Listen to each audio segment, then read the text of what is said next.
안녕하세요, 여러분. 오늘 제가 들려드릴 이야기는 여러분의 건강, 아니, 생명과 직결된 아주 중요한 내용입니다. 지금 이 순간에도 수많은 분들이 건강을 위해 먹는 음식 때문에 오히려 몸을 망가뜨리고 계십니다. 특히 50대 이상 시니어 분들이 가장 흔하게 저지르는 치명적인 음식 조합이 있습니다. 그 중에서도 두부, 우리가 매일같이 먹는 그 두부가 특정 음식과 만나면 신장을 파괴하는 독이 된다는 사실 알고 계셨나요? 제가 오늘 말씀드릴 내용을 끝까지 들으시면 여러분은 당장 내일부터 식습관을 바꾸게 될 겁니다. 왜냐하면 이건 단순한 건강 정보가 아니라 여러분의 가족을 지킬 수 있는 생존 정보이기 때문입니다. 자, 그럼 시작하겠습니다. 먼저 첫 번째 조합부터 말씀드리죠. 바로 두부와 시금치입니다. 많은 분들이 두부 시금치 된장국을 드십니다. 건강에 좋다고 생각하시죠. 단백질도 풍부하고 채소도 함께 먹으니까 영양 만점이라고 믿으십니다. 하지만 이것이야말로 가장 위험한 착각입니다. 두부에는 칼슘이 풍부합니다. 우리 몸에 꼭 필요한 영양소죠. 그런데 시금치에는 수산이라는 성분이 엄청나게 많이 들어 있습니다. 이 수산과 칼슘이 만나면 어떻게 될까요? 바로 수산칼슘이라는 물질로 변합니다. 이 수산칼슘은 물에 녹지 않습니다. 우리 몸에서 흡수되지도 않죠. 그럼 어디로 갈까요? 바로 신장으로 갑니다. 그리고 그곳에 쌓이기 시작합니다. 처음엔 아주 작은 알갱이처럼 쌓입니다. 모래알만 하죠. 하지만 시간이 지나면서 이 알갱이들이 뭉치고 뭉쳐서 돌처럼 단단해집니다. 이게 바로 신장 결석입니다. 신장 결석이 생기면 어떻게 될까요? 초기에는 아무 증상이 없습니다. 그래서 더 무섭습니다. 몰래 자라나거든요. 그러다가 어느 날 갑자기 옆구리에 칼로 찌르는 듯한 통증이 옵니다. 응급실에 실려가는 분들도 많습니다. 어떤 분들은 말합니다. 아, 그 정도야 견딜만 하죠. 아닙니다. 신장 결석의 통증은 출산의 고통에 비견된다고 합니다. 남성분들은 평생 경험할 수 없는 그 고통과 맞먹는다는 겁니다. 하지만 통증은 시작에 불과합니다. 결석이 요관을 막으면 소변이 배출되지 못합니다. 신장에 소변이 고이면서 압력이 올라갑니다. 신장이 부풀어 오릅니다. 신장 기능이 떨어지기 시작합니다. 방치하면 어떻게 될까요? 신부전으로 이어집니다. 투석을 해야 하는 상황까지 갈 수 있습니다. 일주일에 3번 병원에 가서 4시간씩 피를 걸러내야 합니다. 평생 말이죠. 여러분, 두부 시금치 된장국 한 그릇 때문에 이런 일이 생길 수 있습니다. 물론 한두 번 먹는다고 당장 문제가 생기진 않습니다. 하지만 몇 년, 몇십 년 반복하면 이야기가 달라집니다. 특히 50대 이상이 되면 신장 기능이 자연스럽게 떨어집니다. 젊을 때는 괜찮았던 것들도 나이 들면 독이 될 수 있습니다. 신장이 수산칼슘을 걸러내는 능력이 약해지거든요. 그럼 두부를 아예 먹지 말아야 하냐고요? 아닙니다. 시금치와 함께만 먹지 않으면 됩니다. 두부는 훌륭한 단백질 공급원입니다. 계속 드셔도 됩니다. 다만 시금치와는 최소한 2시간 이상 간격을 두고 드시는 게 좋습니다. 시금치를 꼭 먹어야 한다면 어떻게 해야 할까요? 데쳐서 드세요. 끓는 물에 데치면 수산의 상당 부분이 물에 녹아 나옵니다. 그 물은 버리시고요. 이렇게 하면 수산 함량을 70% 이상 줄일 수 있습니다. 자, 이제 두 번째 조합으로 넘어가겠습니다. 이건 더 충격적입니다. 왜냐하면 대부분의 한국 사람들이 거의 매일 이렇게 먹고 있거든요. 바로 두부와 파입니다. 네? 파요? 그게 왜요? 하시는 분들 많으실 겁니다. 두부 요리에 파는 거의 기본으로 들어가니까요. 두부 김치에도 파가 들어가고, 순두부찌개에도 파가 들어가고, 된장찌개에도 파가 들어갑니다. 하지만 이것이 문제입니다. 파에는 유황 성분이 많이 들어 있습니다. 특히 파의 흰 부분에 많죠. 이 유황 성분이 두부의 칼슘과 결합하면 어떻게 될까요? 칼슘의 흡수를 방해합니다. 여러분이 칼슘 보충을 위해 두부를 먹는데 파 때문에 그 칼슘이 몸에 흡수되지 않는 겁니다. 그냥 배설되어 버립니다. 건강을 위해 먹는데 실제로는 아무 효과가 없는 거죠. 그 정도면 괜찮지 않나요? 독이 되는 건 아니잖아요. 이렇게 생각하실 수도 있습니다. 하지만 문제는 여기서 끝나지 않습니다. 파의 유황 성분은 위산 분비를 촉진합니다. 평소에는 이게 좋을 수도 있습니다. 소화에 도움이 되니까요. 하지만 두부와 함께 먹으면 이야기가 달라집니다. 두부는 차가운 성질의 음식입니다. 한의학에서는 한랭식품이라고 부르죠.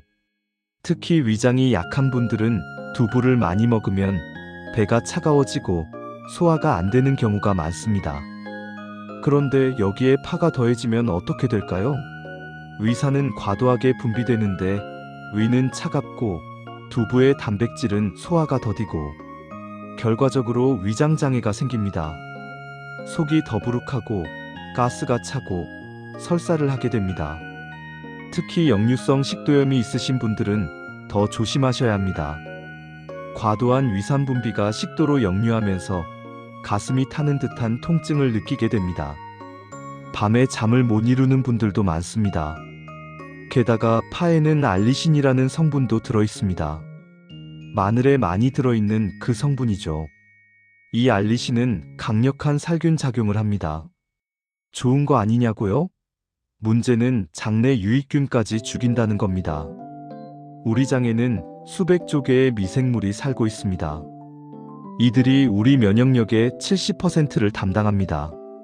소화를 돕고 비타민을 만들고 병원균과 싸웁니다. 이 유익균들이 파의 알리신 때문에 손상을 입는 겁니다. 장내 미생물 균형이 깨지면 어떻게 될까요? 변비나 설사가 반복됩니다. 면역력이 떨어져서 감기에 자주 걸립니다. 피부가 거칠어집니다. 우울감이나 불안감을 느끼기도 합니다. 장과 뇌가 연결되어 있기 때문입니다. 그럼 두부 요리에 파를 절대 넣으면 안 되냐고요? 그건 아닙니다. 소량은 괜찮습니다. 문제는 과도하게 넣는 거죠. 특히 파를 생으로 많이 넣는 경우가 위험합니다. 파를 넣으려면 어떻게 해야 할까요? 먼저 잘게 썰어서 찬물에 담가두세요. 10분 정도면 됩니다.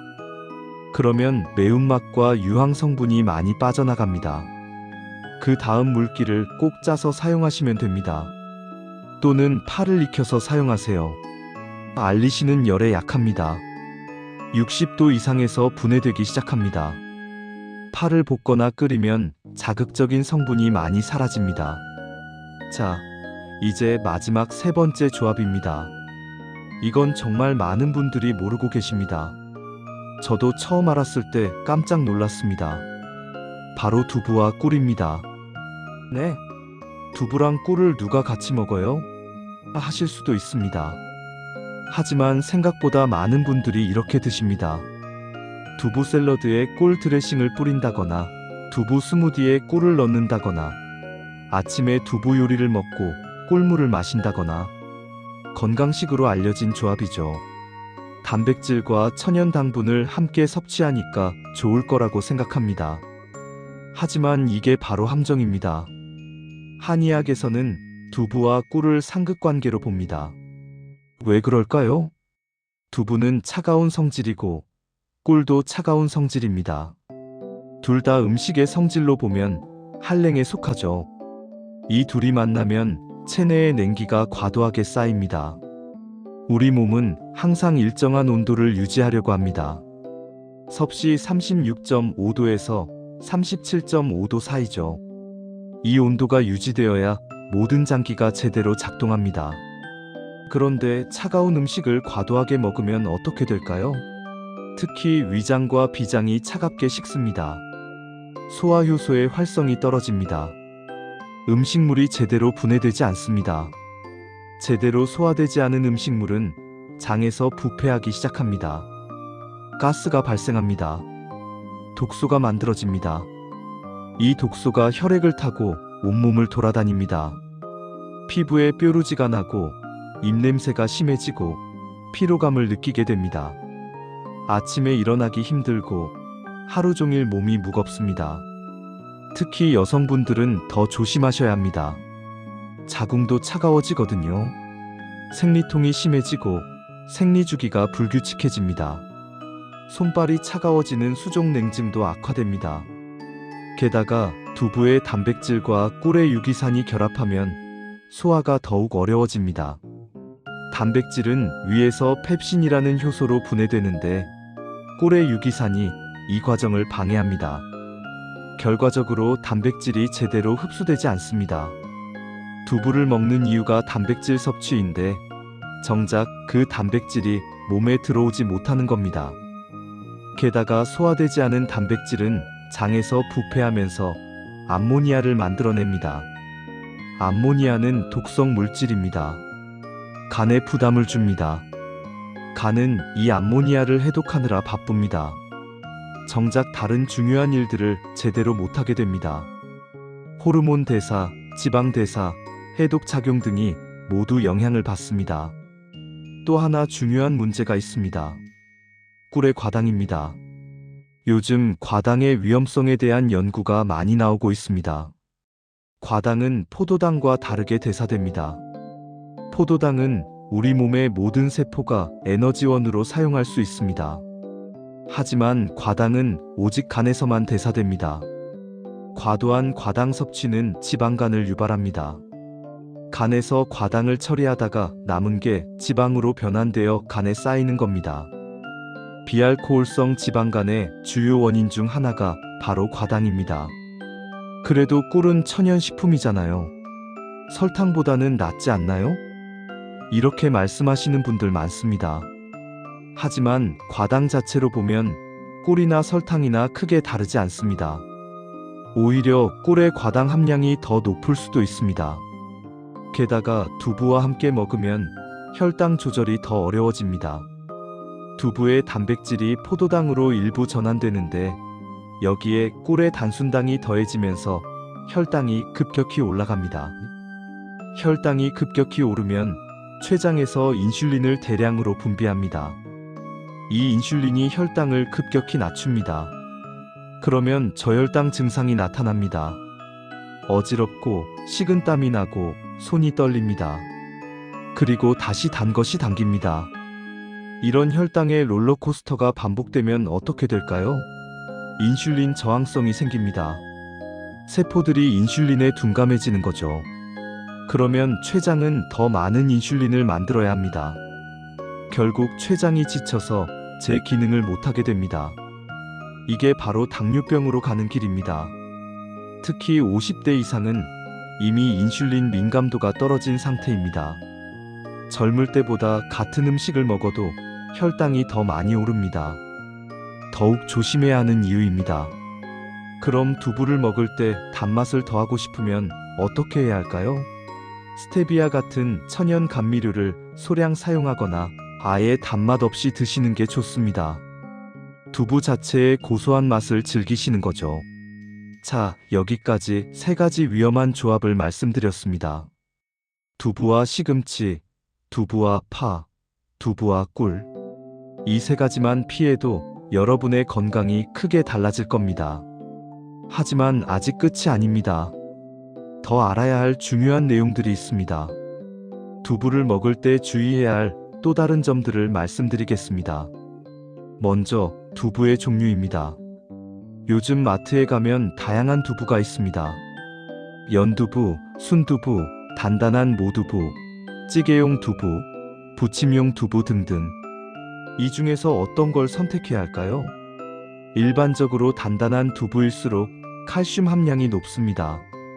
두부를 만들 때 응고제를 사용하는데 이 응고제가 칼슘 화합물이기 때문입니다. 황산칼슘이나 염화칼슘을 사용하죠. 하지만 신장 결석이 우려되는 분들은 오히려 연두부나 순두부를 선택하시는 게 좋습니다. 칼슘 함량이 상대적으로 낮거든요. 물론 시금치와는 여전히 함께 먹지 않는 게 좋습니다. 그리고 두부를 보관하는 방법도 중요합니다. 많은 분들이 두부를 사다가 냉장고에 넣어두고 며칠씩 드십니다. 하지만 두부는 변질이 빠른 식품입니다. 두부는 단백질 함량이 높습니다. 단백질은 세균이 좋아하는 영양분이죠. 특히 개봉한 두부를 물에 담가 보관하면 세균이 급속도로 번식합니다. 물은 세균의 이동 통로입니다. 두부 표면의 세균이 물을 타고 퍼져나갑니다. 이틀만 지나도 두부 전체가 오염될 수 있습니다. 오염된 두부를 먹으면 어떻게 될까요? 식중독에 걸립니다. 복통, 설사, 구토가 시작됩니다. 젊은 사람들은 하루 이틀 고생하고 회복되지만 시니어분들은 다릅니다. 나이가 들면 면역력이 떨어집니다. 위산 분비도 줄어듭니다. 위산은 세균을 죽이는 첫 번째 방어선인데 이게 약해진 겁니다. 그래서 같은 양의 세균에 노출되어도 더 심하게 앓습니다. 탈수도 위험합니다. 설사와 구토로 수분이 빠져나가는데 갈증을 잘 느끼지 못합니다. 나이 들면 갈증 센서가 둔해지거든요. 탈수가 심해지면 혈압이 떨어지고 신장 기능이 악화되고 의식이 혼미해집니다. 그러니까 두부는 당일 조리해서 드시는 게 가장 좋습니다. 부득이하게 보관해야 한다면 물 없이 밀폐 용기에 담아서 냉장 보관하세요. 그리고 이틀 이내에 드시는 게 안전합니다. 또 하나, 두부를 조리할 때 온도도 중요합니다. 많은 분들이 두부를 생으로 드십니다. 냉두부라고 해서 차갑게 먹는 요리도 있죠. 여름에 시원하게 먹으면 맛있습니다. 하지만 이것도 조심해야 합니다. 두부는 제조 과정에서 완전히 살균되지 않을 수 있습니다. 특히 전통 방식으로 만든 두부는 더욱 그렇습니다. 표면에 세균이 남아있을 가능성이 있습니다. 이 세균들은 대부분 열에 약합니다. 75도 이상에서 1분만 가열해도 대부분 죽습니다. 그러니까 두부를 먹기 전에 한번 데치거나 끓이는 게 안전합니다. 그럼 영양소가 파괴되는 거 아니에요? 걱정하실 수도 있습니다. 하지만 두부의 주요 영양소인 단백질은 열에 강합니다. 오히려 가열하면 소화가 더 잘 됩니다. 단백질의 구조가 변성되면서 소화 효소가 접근하기 쉬워지거든요. 그리고 두부를 먹는 양도 생각해 봐야 합니다. 두부는 건강식품입니다. 하지만 건강식품이라고 해서 무제한 먹어도 되는 건 아닙니다. 모든 음식은 적정량이 있습니다. 두부에는 이소플라본이라는 성분이 들어 있습니다. 이게 식물성 에스트로겐으로 작용합니다. 적정량 섭취하면 갱년기 증상 완화에 도움이 됩니다. 뼈 건강에도 좋고요. 하지만 과도하게 섭취하면 호르몬 균형이 깨질 수 있습니다. 특히 갑상선 기능이 약한 분들은 조심해야 합니다. 이소플라본이 갑상선 호르몬의 작용을 방해할 수 있거든요. 갑상선 기능 저하증이 있으신 분들은 하루에 두부 한 모 이상은 먹지 않는 게 좋습니다. 갑상선 약을 드시는 분들은 의사와 상담하시는 게 안전합니다. 또한 통풍이 있으신 분들도 주의가 필요합니다. 두부는 퓨린 함량이 중간 정도입니다. 고기나 생선보다는 낮지만 완전히 없는 건 아닙니다. 퓨린은 몸속에서 요산으로 변합니다. 요산이 과도하게 쌓이면 관절에 침착되면서 통풍을 일으킵니다. 발가락, 발목, 무릎에 갑자기 극심한 통증이 옵니다. 밤에 잠을 못 이룰 정도로 아픕니다. 통풍이 있으신 분들은 하루에 두부 반모 정도만 드시는 게 좋습니다. 그리고 물을 많이 마시세요. 물은 요산을 배출하는 데 도움이 됩니다. 하루에 2리터 이상 드시는 걸 권장합니다. 자, 이제 두부와 잘 어울리는 음식들도 알려드리겠습니다. 피해야 할 것만 알면 뭐합니까? 함께 먹으면 좋은 것도 알아야죠. 첫 번째는 미역입니다. 미역과 두부는 환상의 조합입니다. 미역국에 두부 넣어 드시는 분들 많으시죠? 그게 정답입니다. 미역에는 알긴산이 풍부합니다. 이 알긴산은 수용성 식이섬유의 일종인데 장 건강에 아주 좋습니다. 변비 예방에 효과적이고 콜레스테롤 수치를 낮춰줍니다. 게다가 알긴산은 중금속을 배출하는 데도 도움이 됩니다. 우리가 모르는 사이에 음식을 통해 들어온 중금속들을 흡착해서 몸 밖으로 내보냅니다. 미역의 요오드는 갑상선 건강에 필수적입니다. 갑상선 호르몬을 만드는데 꼭 필요한 원료거든요. 두부의 이소플라본이 갑상선 기능을 약간 억제할 수 있는데 미역의 요오드가 이를 보완해줍니다. 두 번째는 표고버섯입니다. 표고버섯에는 비타민 D가 풍부합니다. 특히 햇볕에 말린 표고버섯은 비타민 D 함량이 매우 높습니다. 비타민 D는 칼슘 흡수를 돕습니다. 두부의 칼슘을 제대로 흡수하려면 비타민 D가 필요합니다. 비타민 D 없이는 칼슘을 아무리 많이 먹어도 뼈에 가지 않습니다. 그냥 배설되어 버리거나 혈관에 쌓여서 문제를 일으킵니다. 표고버섯은 또한 면역력을 높여줍니다. 베타글루칸이라는 성분이 면역세포를 활성화시킵니다. 감기 예방에 좋고 암 예방에도 도움이 된다는 연구 결과들이 있습니다. 두부 표고버섯 볶음, 두부 버섯 전골, 이런 요리들이 건강에 아주 좋습니다. 세 번째는 김입니다. 김에는 타우린이 풍부합니다. 타우린은 간 기능을 돕고 혈압을 조절하고 눈 건강에도 좋습니다. 두부의 단백질과 김의 타우린이 만나면 시너지 효과가 납니다. 김의 비타민 B12도 중요합니다. 비타민 B12는 조혈 작용에 필수적입니다. 적혈구를 만드는데 꼭 필요하거든요. 빈혈 예방에 효과적입니다. 특히 채식주의자분들은 비타민 B12가 부족하기 쉽습니다. 비타민 B12는 주로 동물성 식품에 많이 들어있거든요. 하지만 김에는 식물성 식품 중 드물게 비타민 B12가 들어있습니다. 두부 김밥, 두부 김무침, 이런 요리들을 즐겨 드시면 좋습니다. 네 번째는 브로콜리입니다. 브로콜리는 항암 채소로 유명합니다. 설포라판이라는 성분이 암세포의 성장을 억제한다고 알려져 있습니다.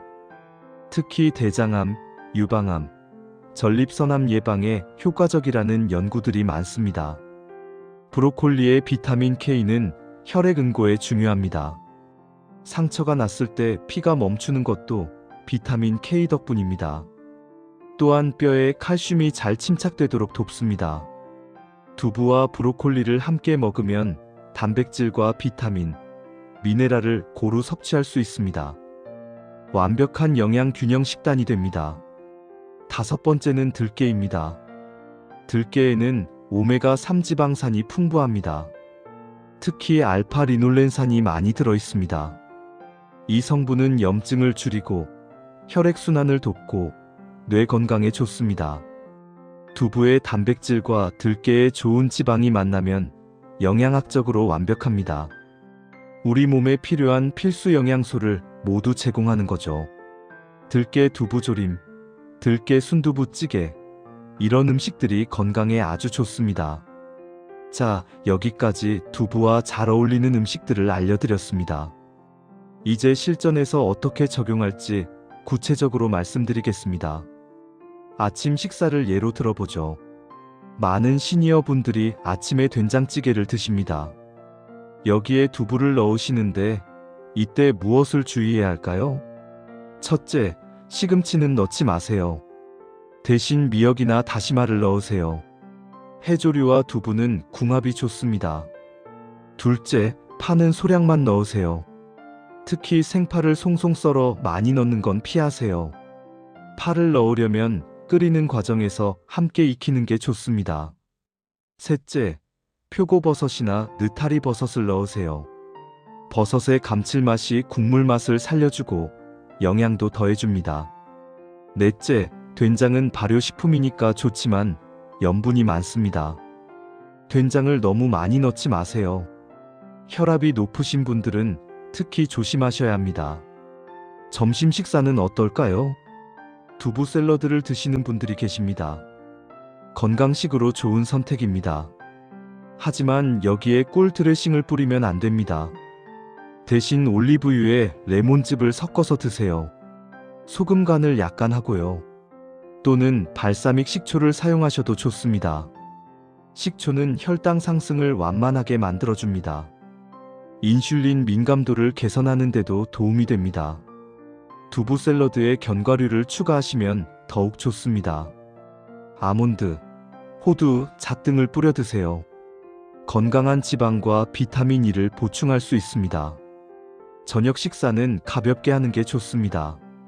순두부찌개를 드신다면 시금치 대신 숙주나물을 넣으세요.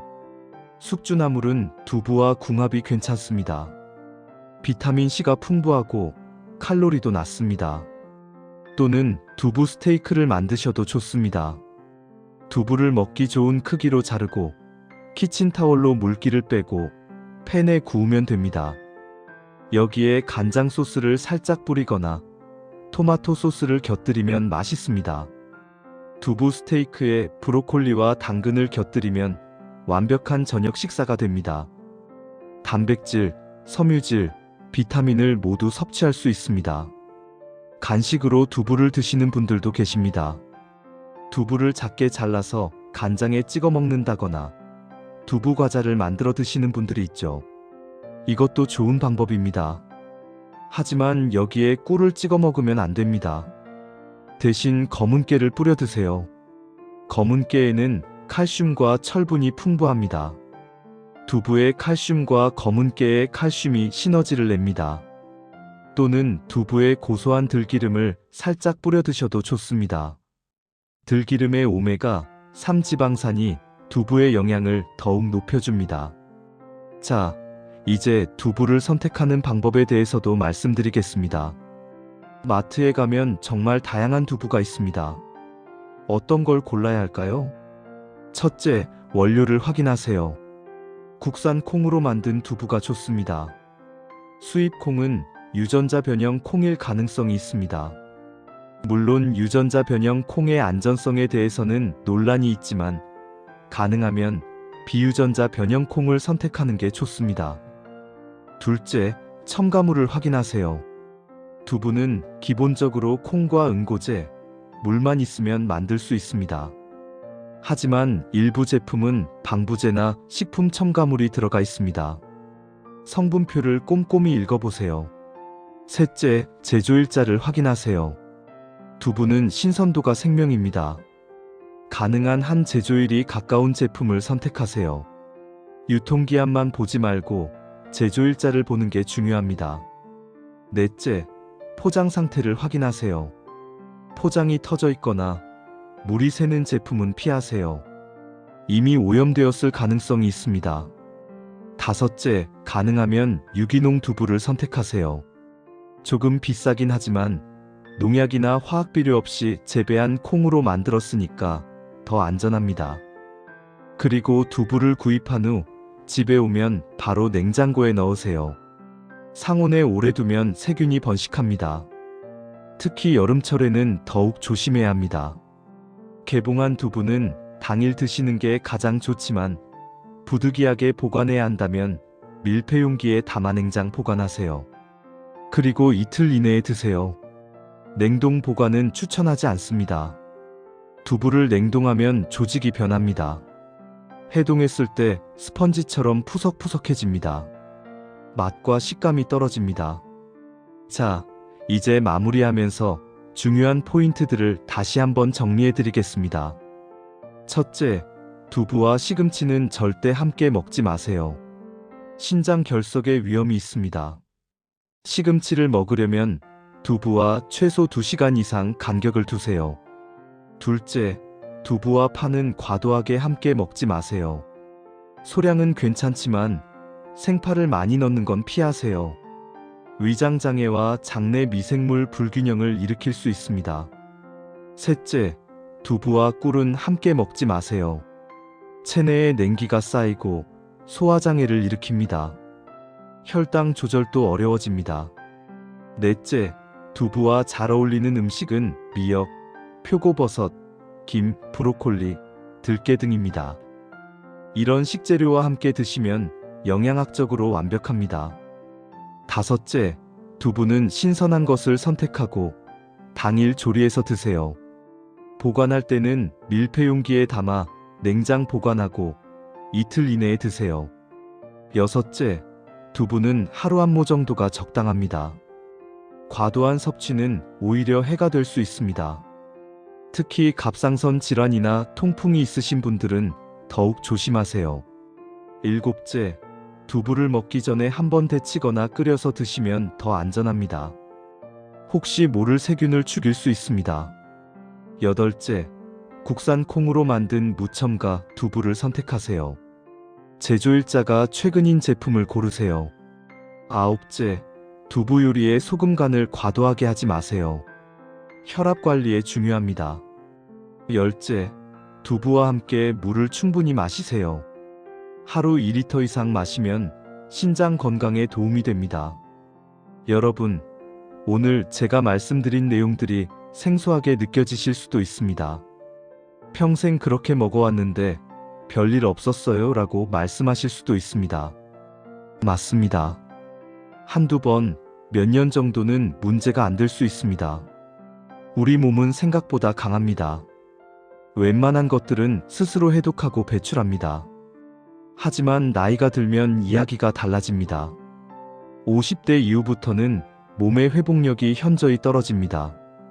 간의 해독 능력도 약해지고 신장의 여과 능력도 떨어지고 위장의 소화력도 약해집니다. 젊을 때는 괜찮았던 식습관이 나이 들어서는 독이 될 수 있습니다. 20년, 30년 누적된 잘못된 식습관이 어느 날 갑자기 질병으로 나타납니다. 신장 결석, 담석, 통풍, 당뇨병, 고혈압, 이런 질환들이 하루아침에 생기는 게 아닙니다. 오랜 시간 잘못된 생활 습관이 쌓여서 만들어지는 겁니다. 그러니까 지금부터라도 바꾸세요. 늦었다고 생각할 때가 가장 빠른 때입니다. 오늘부터 두부 시금치 된장국 대신 두부 미역국을 끓여 드세요. 두부 요리에 파를 듬뿍 넣는 대신 버섯을 넣으세요. 두부에 꿀을 찍어 먹는 대신 검은 깨를 뿌려 드세요. 이 작은 변화들이 여러분의 건강을 지킵니다. 여러분의 가족을 지킵니다. 제가 오늘 이 내용을 준비하면서 가장 많이 생각한 건 제 부모님이었습니다. 그분들도 평생 두부 시금치 된장국을 드셨습니다. 건강에 좋다고 믿으면서요. 저도 몰랐습니다. 공부하면서 알게 됐습니다. 그리고 바로 부모님께 전화를 드렸습니다. 어머니, 두부랑 시금치 같이 드시면 안 돼요. 처음엔 믿지 않으셨습니다. 평생 먹어왔는데 뭐가 문제냐고 하셨죠. 하지만 제가 설명을 드렸습니다. 오늘 여러분께 말씀드린 것처럼요. 그러자 어머니가 말씀하셨습니다. 그래, 알겠다. 이제부터 조심하마. 여러분도 오늘 이 내용을 가족들과 나누세요. 특히 부모님께 말씀드리세요. 자녀분들에게도 알려주세요. 건강정보는 나만 알고 있으면 안 됩니다. 나누어야 합니다. 사랑하는 사람들을 지키는 일입니다. 마지막으로 한 가지만 더 말씀드리겠습니다. 건강한 식습관은 하루아침에 만들어지지 않습니다. 꾸준함이 중요합니다. 오늘 들은 내용을 실천하다가 깜빡하고 잘못 먹을 수도 있습니다. 괜찮습니다. 자책하지 마세요. 중요한 건 다시 시작하는 겁니다. 오늘 실수했으면 내일부터 다시 조심하면 됩니다. 완벽을 추구하지 마세요. 조금씩, 천천히, 꾸준히 바꿔가는 겁니다. 그리고 음식만 조심한다고 건강해지는 건 아닙니다. 적당한 운동도 필요하고, 충분한 수면도 필요하고, 스트레스 관리도 필요합니다. 하지만 그 모든 것의 기초가 바로 올바른 식습관입니다. 우리 몸은 우리가 먹는 음식으로 만들어집니다. 좋은 음식을 먹으면 건강한 세포가 만들어지고, 나쁜 음식을 먹으면 병든 세포가 만들어집니다. 여러분의 선택이 여러분의 미래를 만듭니다. 오늘부터 현명한 선택을 하세요.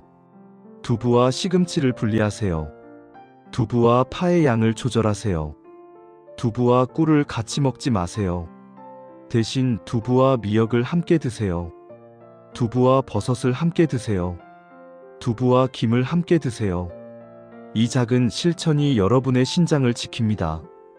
여러분의 위장을 지킵니다. 여러분의 건강을 지킵니다. 건강은 잃고 나서야 그 소중함을 알게 됩니다. 하지만 그때는 이미 늦습니다. 지금 건강할 때 지키는 게 중요합니다. 여러분, 오늘 이 내용을 끝까지 들어주셔서 감사합니다. 여러분의 건강을 진심으로 응원합니다. 내일부터, 아니, 오늘 저녁 식사부터 바로 실천하세요. 여러분의 가족과 함께 건강한 식탁을 만드세요. 건강한 몸으로 오래오래 행복하시길 바랍니다. 감사합니다.